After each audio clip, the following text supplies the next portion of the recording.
Bismillahirrahmanirrahim. Bagaimana menyikapi syubhat sebagian ahlul bidah yang membawa dalil-dalil yang di situ dia menyatakan bahwa bidah itu boleh selama hasanah. Buktinya ada beberapa ibadah para sahabat melakukannya sedangkan Nabi belum mengajarkannya. Betul kan? Ini maksudnya. Apa contoh? Banyak katanya. Apa diantaranya? Nabi nggak pernah salat tahajud, nggak pernah salat tahiyatul masjid.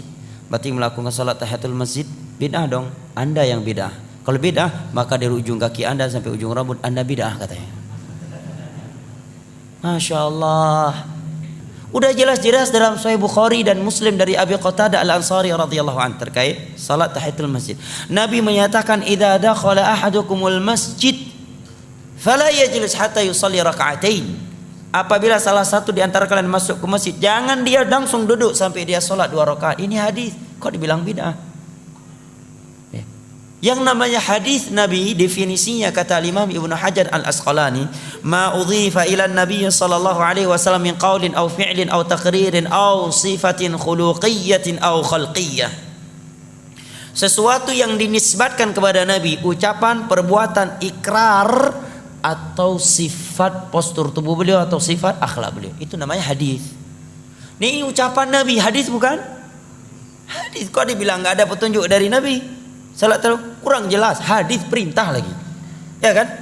Ada yang mengatakan ada seorang sahabat dalam safar yang ketika beliau salat lalu diakhiri dengan beliau mengakhirkan rakaat salat tersebut dengan surat Qul huwallahu ahad al-Ikhlas dalam sebuah medan perang. Sampai-sampai sahabat pulang melapor kepada Nabi, wahai Rasulullah, si fulan ini amir kami ini dan ru kami ini setiap kali salat mengakhiri rakaatnya dengan surat Al-Ikhlas. Maka Nabi memanggil dia, apa sebab kamu melakukannya? Sahabat ini pun menjawab, karena saya cinta kepada surat Al-Ikhlas, karena surat Al-Ikhlas mengandung nama-nama Allah Subhanahu wa taala dan sifatnya. Maka Nabi pun memujinya. Hadisnya dalam Sahih Bukhari atau dalam Sahih Muslim. Katanya di sini ada sahabat melakukan ibadah sebelum Nabi mengajarkannya. Baik. Bilal ibnu Abi Rabah katanya, salat wudu 2 rakaat setelah wudu. Buktinya ketika Nabi bertanya, wahai Bilal, aku mendengar suara teropakmu dalam surga. Amalan apa yang kau lakukan? Dia menjawab, aku tidaklah berwudu kecuali aku salat 2 rakaat. Nah, ini boleh melakukan ibadah sebelum ada dalilnya. Yang penting tujuannya baik. Masya Allah, orang dengar mantap ini. Buatlah. Kalau seperti itu zuhur 8 rakaat, tujuannya baik. Siapa yang bisa membawa ayat dan hadis bahwa ada larangan jangan sholat zuhur, bunyinya jangan sholat zuhur lebih 4 rakaat, saya kasih uang. Tapi kalau nggak bisa Anda kasih uang balik. Itu namanya judi, nggak boleh.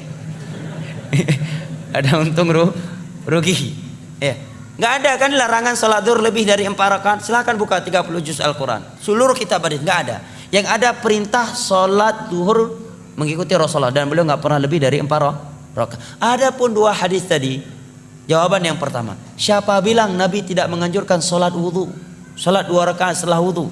Dalam hadis Bukhari Muslim dari Utsman bin Affan setelah beliau mempraktekkan sifat sholat Nabi, ya kemudian beliau menyatakan, demikian aku melihat Rasulullah sallallahu alaihi wasallam berwudu. Setelah beliau berwudu, beliau menyatakan, man tawaddaa nahwa wudhu'i hadza thumma shalla rak'atayn la yuhadditsu nafsahu fihima illa ghufira lahu ma taqaddama min dzambihi. Nabi menyatakan, barang siapa yang berwudu seperti wuduku ini, kemudian dia salat 2 rakaat dengan khusyuk, tidak melalaikan dirinya dalam 2 rakaat tersebut, melainkan akan diampuni dosa-dosa yang telah berlalu. Ini hadis. Dan Nabi udah sholat dari semenjak di Mekah. Mungkin nggak Nabi sholat di Mekah tanpa wudhu? Subhanallah. Itulah kalau sudah hawa nafsu yang bermain, jamaah. Jawaban berikutnya, ikrar dari Nabi, dan ikrar bagian dari hadis, dan itu di masa wahyu. Adapun sahabat membaca Al-Ikhlas tadi karena beliau mengambil keumuman ayat Allah, faqra'u ma tayassara minal Qur'an, bacalah apa yang mudah dari Al-Qur'an dalam salat. Al-Ikhlas bagian dari surat Al-Qur'an. Lebih dari itu beliau melakukannya di zaman wahyu, di mana agama belum sempurna kecuali setelah Nabi diwafatkan. dan diikrarkan, dibenarkan oleh Rasulullah. Anda buat bidah ini, siapa yang mengikrarnya? Anda sahabat? Bukan. Zaman wahyu? Bukan. Yang mengikrarnya siapa? Rasulullah? Bukan. Abu Nawas? Iya. Ya kan? Ada juga yang mencari dalil untuk membolehkan bidah. Tuh, Umar menyatakan nikmatul bid'atu hadhihi. Masya Allah, ilmiahnya dengan tanda kutip. Sebaik-baik bidah, senikmat-nikmat bidah adalah ini, tatkala salat tarawih di masa beliau dikerjakan berjamaah. Jawaban kita, itu Umar. Pertama kita jawab, biar lebih telak lagi. Itu Umar, Anda Umar. Anda Umar, tapi Umar akhir zaman. Satu. Kedua, Umar termasuk khulafa ar-rasyidin yang ada perintah dari Nabi untuk mengikuti sunnah mereka. Tiga, apakah yang dikatakan oleh Umar itu sama sekali tidak ada di masa Nabi?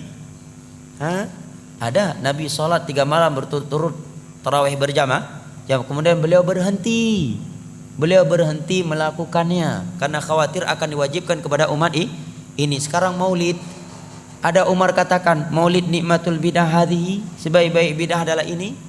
Ada Nabi dan para sahabat di masa itu melakukan maulid walaupun cuma 2-3 kali, kemudian setelah itu kita kerjakan setiap tahun? Gak ada. Jauh sekali kiasnya. Jelas ya? Kemudian ada yang membawa dalil juga, lah Utsman bin Affan itu mengumpulkan Al-Quran 30 juz di masa Nabi, kan belum ada. Berarti gak mesti setiap bidah yang gak ada di masa Nabi kalau kita lakukan bidah katanya. Jawabannya itu Utsman, Pak. Anda Utsman bukan, walaupun nama bapak Utsman tapi Utsman akhir zaman. Kedua, Utsman khulafa ar-rasyidun yang ada perintah khusus dari Nabi untuk mengikuti sunnah mereka.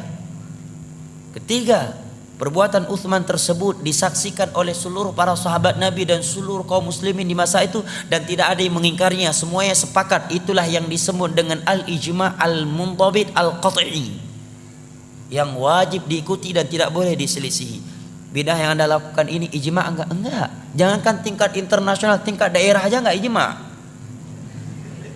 Ya kan? Ya, jangankan tingkat internasional, tingkat daerah aja, tingkat kecamatan enggak ijma'. Gimana mau diikuti? Keempat, Utsman bin Affan melakukan hal tersebut ini bentuk merealisasikan keumuman firman Allah, inna alaina jam'ahu wa qur'ana. Kelima, di masa Nabi sudah ada pengumpulan Al-Quran. Beliau mencontohi itu, hanya saya pengumpulan Al-Quran di masa Nabi tidak sempurna 30 juz dalam sebuah mushaf. Kenapa? Karena fasilitas masih terbatas, sehingga Al-Quran tertulis di lempengan-lempengan batu, ya, di lembaran-lembaran, di pelepah-pelepah kurma, di ke dada-dada manusia karena hafalan yang sangat banyak. Kemudian di Parang Yamamah sekian para sahabat ahli Al-Quran, penghafal Al-Quran meninggal dunia. Kemudian juga dalam kejadian Bi'ir Ma'unah 70 sahabat Nabi ahli Al-Quran meninggal dunia. Maka sebelum hilang maka beliau menulis. Jawaban yang keenam, bahwa Utsman bin Affan tidak menambah sebuah ayat yang belum pernah turun kepada Nabi, dan tidak pernah mengurangi sebuah ayat yang telah turun kepada Nabi. Al-Quran yang beliau kumpulkan 30 juz itulah Al-Quran yang turun di masa Nabi. Jadi sisi mana ada pembaruannya? Dari sisi mana ada pembaruannya? Berarti pada hakikatnya tidak ada pembaruannya, tetapi yang beliau melakukan adalah sarana masalihul mursalah, sedangkan yang Anda lakukan adalah ritual ibadah, bukan masalihul mursalah. Ya. Kan alasan sebagian orang, nggak apa-apa melakukan ibadah yang tidak ada tuntunan dalam agama selama tujuan kita baik, kedua selama tidak ada larangan, katanya.